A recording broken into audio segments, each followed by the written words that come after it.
నమో వెంకటేశాయ. తిరుమలలో జుట్టు ఎందుకు ఇస్తారో మీకు తెలుసా? తిరుమల వెళ్లిన ప్రతి భక్తుడు ఒక్కసారైనా తల వంచి జుట్టు స్వామివారికి సమర్పిస్తారు. కానీ అసలు ఈ ఆచారం ఎందుకు మొదలైంది? దీని వెనుక ఉన్న శక్తివంతమైన పురాణ గాథ ఏమిటి? ఈ వీడియోలో తెలుసుకుందాం. వెంకటేశ్వర స్వామి చీమల పుట్టలో ఉన్నప్పుడు బ్రహ్మదేవుడు ఆవు రూపంలో ఆ పుట్ట దగ్గరకు వచ్చి పాలిచ్చేవాడు. అది చూసిన ఆవుల కాపరి ఆవు మీదకి గొడ్డలి విసురుతాడు. అప్పుడు వెంకటేశ్వర స్వామి ఆవుకి అడ్డంగా నిలబెడతాడు. ఆ గొడ్డలి వెంకటేశ్వర స్వామి తలపై తగిలి రక్తం కారుతుంది. కొన్ని రోజులకు గాయం కారణంగా వెంకటేశ్వరుని తలపై జుట్టు పోయింది. దీంతో దేవతలు వ్యాకులత చెందుతారు. ఆ సమయంలో నీలాదేవి అనే గంధర్వ కుమార్తె వచ్చి ఇలా చెప్పింది: ప్రభు, నేను నా జుట్టును మీకు అర్పిస్తాను, మీరు దానిని ధరించండి.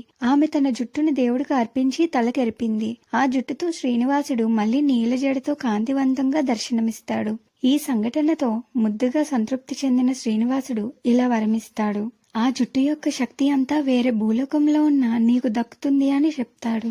అప్పటి నుండి తిరుమలలో తలమొక్కు ఆచారం మొదలైంది. ఇంతకీ తిరుమలలో ఇచ్చే జుట్టును ఏం చేస్తారో మీకు తెలుసా? తెలిస్తే కమెంట్ చేయండి.